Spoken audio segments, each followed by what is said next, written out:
Assalamualaikum warahmatullahi wabarakatuh. Selamat pagi anak-anakku sekalian. Bertemu lagi di pelajaran kita bersama Bu Fiha. Kemarin kalian sudah mempelajari tentang tumbuhan angiospermae. Tumbuhan angiospermae kemarin apa sih? Ya, betul ya. Tumbuhan angiospermae adalah tumbuhan berbiji tertutup. Nah, sekarang kita akan mempelajari tumbuhan gimnospermae. Nah, tumbuhan gimnosperma itu apa? Yaitu tumbuhan berbiji terbuka. Maksudnya, tumbuhan yang bakal bijinya itu tidak dilindungi oleh bakal buah. Jadi langsung biji ya. Jadi habis kulit biji. Jadi tidak ada buahnya. Ciri-cirinya apa? Yang pertama bakal biji ada di daun buah. Nomor dua memiliki akar tunggang. Akar tunggang itu adalah akar yang panjang sampai menembus tanah. Nomor 3, batangnya tegak lurus dan bercabang. Nomor 4, memiliki bunga terpisah. Jadi bunganya itu tidak menghasilkan bakal buah. Jadi bunganya terpisah. Nomor 5, daunnya pipih dan lebar atau lancip. Nomor 6, reproduksinya secara seksual. Seksual itu kemarin apa? Ya, seksual itu dengan cara kawin. Kawin itu berarti seperti generatif ya. Bertemunya sel jantan dan sel betina dengan proses fertilisasi. Ini adalah contoh dari tumbuhan gimnospermae atau berbiji terbuka. Ini ada melinjo. Jadi melinjo ini tidak ada buahnya, habis kulit langsung di biji. Jadi tidak ada buahnya.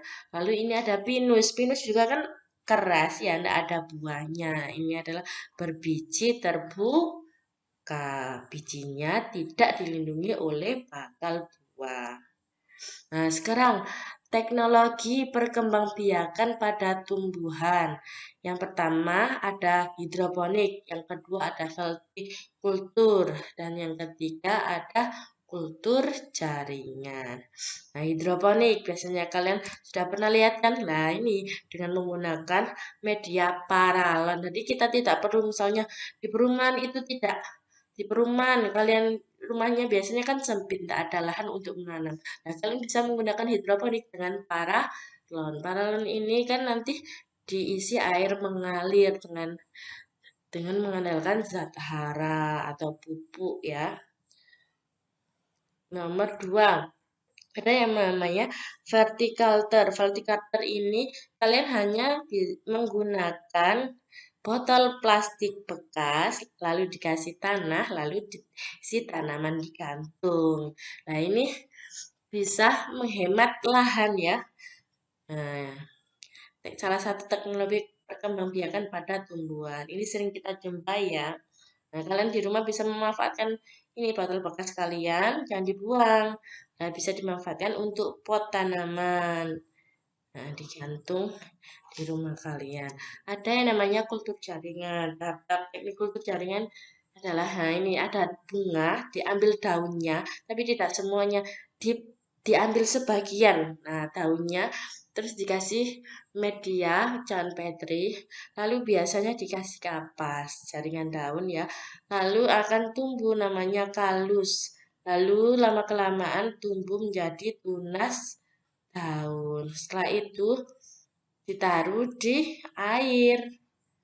Nah, setelah tumbuh akar, barulah ditanam di pot dikasih tanah. Seperti ini ya. Setelah diambil sebagian, lalu bisa media kapas. Nah, terus nanti tumbuh tunas daun, ditaruh di air, lalu ditaruh di pot. Nah, seperti itu.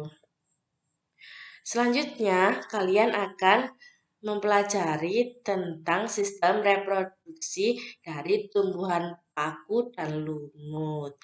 Simak baik-baik ya video pembelajaran berikut. Tetap semangat. Assalamualaikum warahmatullahi wabarakatuh. Oke, sahabat, kita hari ini mau membahas tentang metagenesis dari tumbuhan lumut atau Bryophyta. Ya, mau lumut, mau paku, mau tumbuhan biji, ketiganya mempunyai pergiliran keturunan atau yang kita sebut dengan metagenesis. Ya, Ini kita bisa lihat di gambar ini gambar dari lumut daun, ya kan? Tapi nggak jauh berbeda ya, mau lumut hati, mau lumut tanduk, mau lumut daun, siklus hidup mereka atau metagenesis mereka hampir sama. Ya, mereka punya dua pergiliran keturunan. Yang paling atas ini yang haploid yang berwarna hijau. Ini adalah fase dari fase sporofit ya, N haploid. Yang di bawah adalah gametofit ya. Yang di bawah gametofit 2N kromosomnya. Oke, biar lebih mudah kita akan pelajari ini dalam bentuk melihat animasi. Oke, teman-teman, kita lihat ini dia metagenesis dari si tumbuhan lumut, kita pelajari dalam bentuk animasi ya. Teman-teman bisa lihat di sini seperti yang kita udah bahas tadi, mau dia paku, mau dia lumut, mau tumbuhan biji, mereka punya metagenesis ya, pergiliran keturunan. Kita bisa lihat di sini yang di bagian bawah ini namanya gametofit, yang di bagian atas ini namanya sporofit. Ya, salah satu perbedaannya adalah dari set kromosomnya. Gametofit itu haploid atau N, sporofit itu 2N atau diploid. Oke. Tumbuhan lumut yang sering kita lihat itu yang bagian bawah teman-teman, yaitu fase gametofitnya. Ya, fase di mana kita akan menemukan sperma dan ovum atau gamet. Ya, yang di atas adalah fase sporofit, fase di mana kita akan menemukan yang namanya spora. Di mana sporanya? Sporanya di bagian kapsul ini. Nah, kalau gametofit ya biasanya di bagian sini ada. Gitu. Untuk tumbuhan lumut yang dominan adalah fase gametofit. Kalau tumbuhan paku berbeda. Kalau tumbuhan paku yang dominan itu sporofitnya. Ya, saya ulang, tumbuhan paku itu yang dominan sporofitnya, tapi kalau tumbuhan lumut yang dominan fase gametofitnya. Nah, ini yang bagian bawah. Jadi makanya yang sering teman-teman lihat di atas batu, di atas pohon, di atas kayu, itu adalah fase gametofitnya. Nah, sporofitnya munculnya kadang-kadang. Oke. Kita mulai langsung, siklusnya seperti apa animasinya. Oke, kita cek ya. Ketika si tumbuhan ini sudah sudah matang sporanya, ya kan dia berkembang biaknya dengan spora akan jatuh. Nah, ini akan lepas ya kan, penutup dari kapsulnya akan lepas dan sporanya akan jatuh. Tanda spora ini sudah matang adalah kromosomnya haploid gitu ya, karena pematangan si spora ini terjadi melalui pembelahan reduksi atau meiosis, makanya kromosomnya N. Nah, ketika jatuh, kalau tumbuhan biji kan tumbuh menjadi kecambah ya, kalau ini tumbuh menjadi protonema. Nah, jadi protonema tuh kecambahnya lumut. Nah, gitu ya. Lalu protonema akan tumbuh menjadi tumbuhan lumut dewasa. Nah, tumbuhan lumut dewasa ini menghasilkan alat kelamin ya. Ini jantan namanya antheridium. Nah, dia menghasilkan sperma. Ini betina arke. Arke itu leher artinya. Archegonium karena bentuknya kayak leher dia. Dia menghasilkan ovum. Nah, ini ovumnya nih yang bulat. Nah, oke teman-teman, sampai sini ini kan menghasilkan sperma dan ovum. Ini kan menghasilkan gamet, namanya fase gametofit. Oke, jadi gitu ya. Jadi sampai sini tadi dari spora sampai ke gamet 2 ini namanya fase gametofit karena menghasilkan gamet. Langsung sperma akan berenang menuju archegonium dan terjadilah fertilisasi. Makanya butuh air ya. Yang namanya lumut nih butuh tempat yang lembab, bahkan butuh tetesan air kadang-kadang gitu. Nah, tumbuh akhirnya zigot, tadi kan jadi zigot tuh, zigot tumbuh jadi bagian yang berwarna coklat, ini namanya sporogonium, bagian yang menghasilkan spora, atau ini kita sebut juga dengan fase sporofit. Sekarang rangkumannya dalam bentuk bagan. Oke, kita lihat. Nah, ini dia teman-teman, langsung kita buat bagannya aja. Jadi gimana sih proses metagenesisnya? Untuk si lumut tadi, pertama kita awali tadi dari spora ya. Spora dikatakan matang kalau dia sudah kromosomnya sudah N ya, sudah mengalami pembelahan meiosis sehingga kromosomnya menjadi haploid ya. Jadi spora tadi jatuh di tempat yang cocok. Ketika tempat itu cocok, dia akan berkecambah membentuk yang namanya protonema. Gitu. Nah, protonema berikutnya akan tumbuh menjadi tumbuhan lumut dewasa. Tumbuhan lumut dewasa. Tumbuhan lumut dewasa akan menghasilkan bagian alat kelamin ya. Jadi akan menghasilkan alat kelamin. Kalau jantan namanya antheridium, untuk betina namanya archegonium. Nah, ya, ini alat kelaminnya. Mungkin kalau untuk manusia mungkin ini analog dengan testis dan ovarium. Nah, antheridium karena dia jantan, biar gampang ingat aja antheridium, anter. Yang anter kan biasanya cowok ya. Nah, cewek kan dianterin. Nah, biar gampang ya. Antheridium akan menghasilkan sperma dan archegonium menghasilkan ovum. Nah, sampai sini teman-teman, inilah yang kita sebut dengan fase gametofit. Kenapa disebut fase gametofit? Karena menghasilkan gamet. Emang gametnya yang mana sih, Bang? Ya ini sperma dan ovum. Ini kan gamet, ya.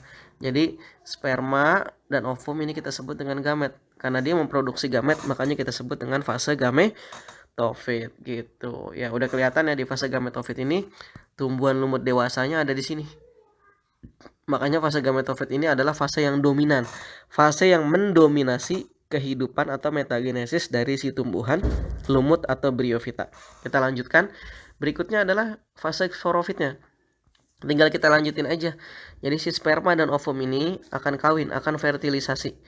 Dari videonya yang berenang itu sperma berenang menuju arkegonium dan fertilisasi terjadinya di arkegonium. Terbentuklah zigot, ya. Terbentuklah zigot hasil penggabungan sperma dengan ovum. Zigot akan tumbuh menjadi suatu bagian yang berwarna coklat tadi di videonya, yang tidak mengandung klorofil, yang kita sebut dengan sporogonium. Nah, di sporogonium di bagian ujungnya terdapat kapsul yang mengandung sel induk spora. Ya, jadi sel induk sporanya ada di bagian kapsul. Nah, sel induk spora akan membelah secara meiosis, ya. Meiosis itu kita sebut juga dengan pembelahan reduksi karena kromosomnya berkurang menghasilkan yang namanya spora. Coba teman-teman bisa perhatikan di sini. Nah, teman-teman bisa perhatikan dari mulai sini ke sini hasilnya apa? Spora kan? Makanya disebut dengan fase sporofit. Nah, gitu. Jadi kira-kira bagannya seperti ini ya, teman-teman ya. Mulai dari ujung sampai ke bawah. Semoga bisa terbantu teman-teman ya. Tapi ingat ya teman-teman ya, biasanya ditulis itu spora nggak di sini. Nah, sporanya biasanya nggak ditulis di sini biasanya teman-teman. Spora di sini dihapus ya. Kenapa dihapus? Ya karena kan ini metagenesis pergiliran keturunan. Biasanya sporanya dihapus. Sporanya langsung ditarik ke atas gitu ya. Langsung ditarik ke atas terus ya kan. Balik ke spora sini. Jadi kalau ditanya spora itu masuk ke sporofit atau gametofit, spora masuknya ke gametofit ya. Salah satunya dari mana? Dari jumlah kromosomnya. Oke, kita cek. Ya, biar hafal kromosomnya jumlahnya haploid atau dihaploid, nggak usah dihafalin ya. Gampangnya gini aja teman-teman. Kan saya udah bilang, meiosis adalah pembelahan reduksi di mana kromosom 2N menjadi N. Jadi kuncinya ada di sini. Nah, 2N. Berarti kalau sporogonium 2N, maka spora itu N. Ini N semua nih. N semua. Jadi tumbuhan lumut dewasa yang teman-teman lihat itu N. Antheridium juga N, ini N juga, ini N ya.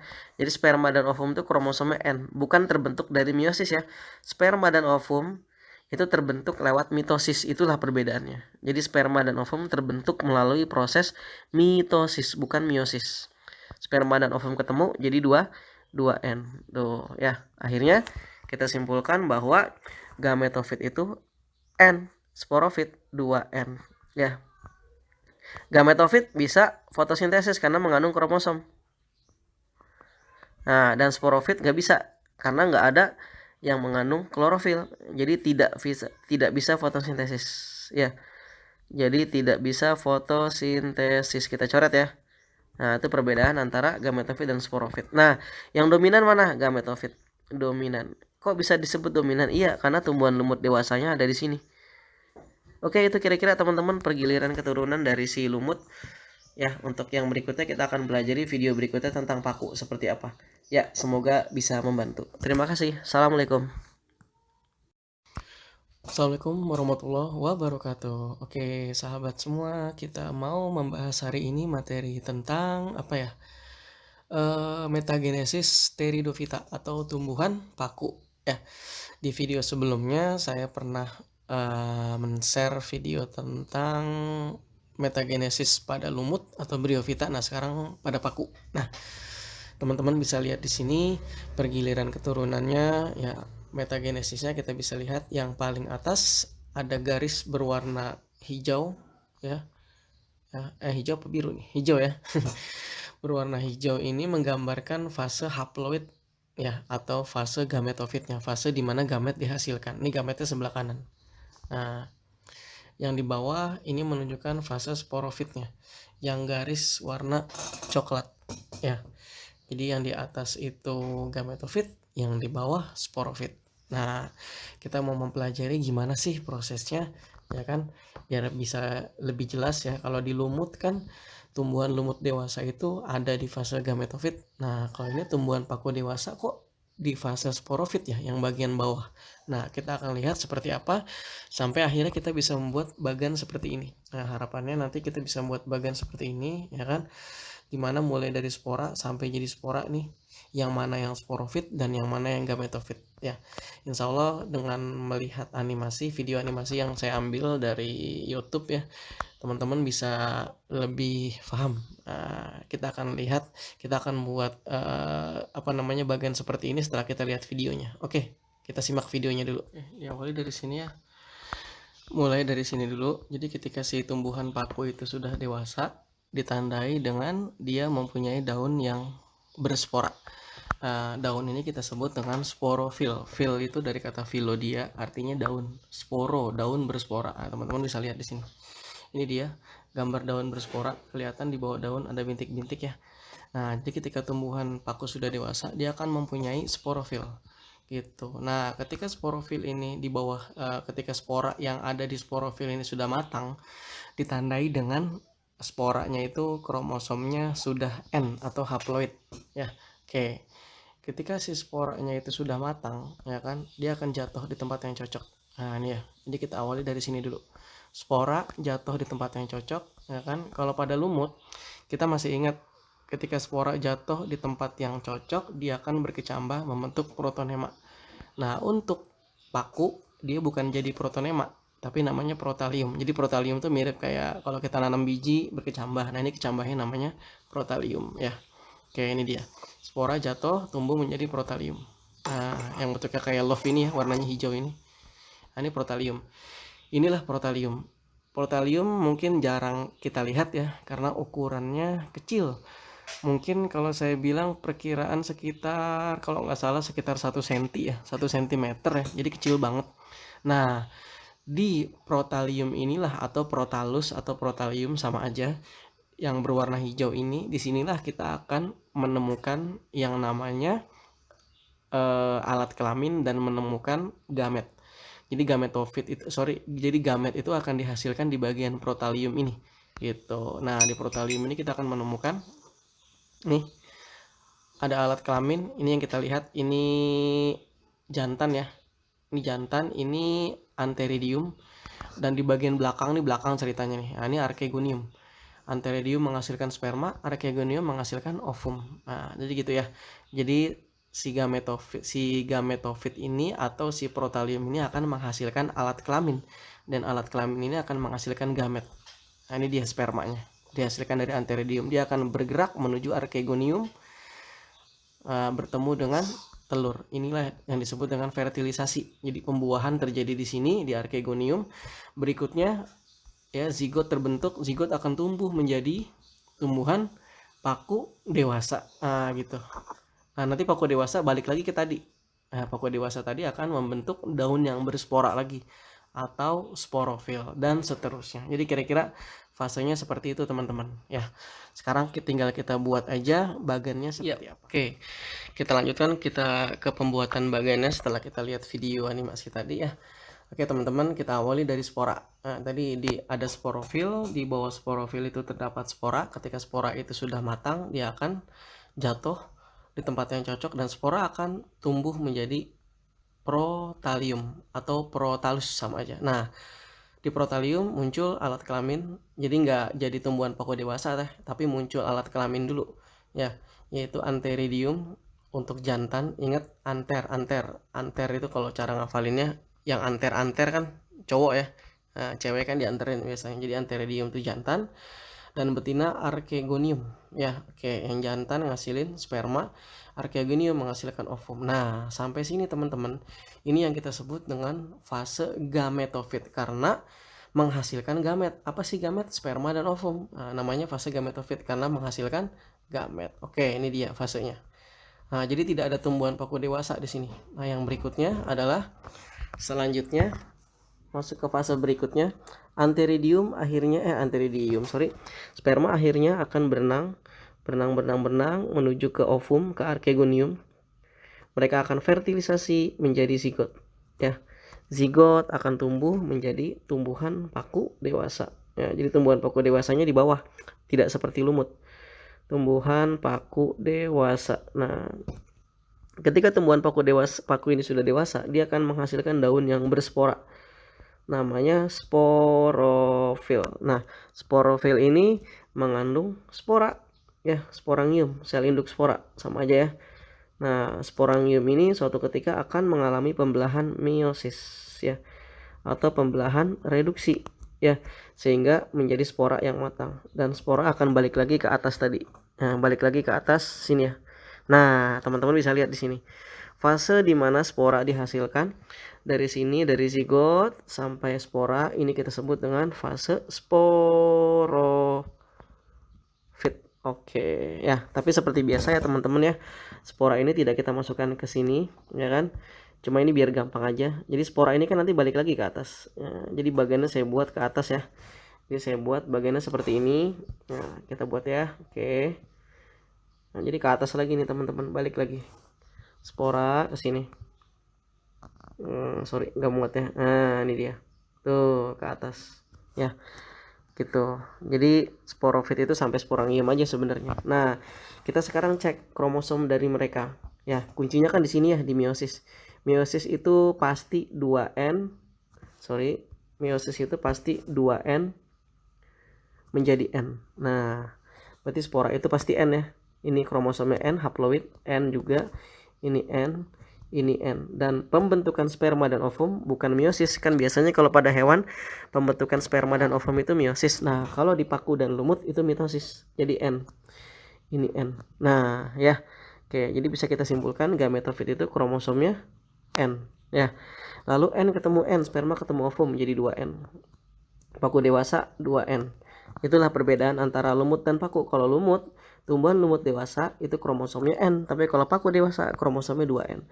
Sporofil 2N, terus sporangium 2N membelah meiosis menjadi N. Nah, kira-kira seperti itu. Jadi bisa kita simpulkan sporofit itu kromosomnya 2N. Nah, gitu teman-teman.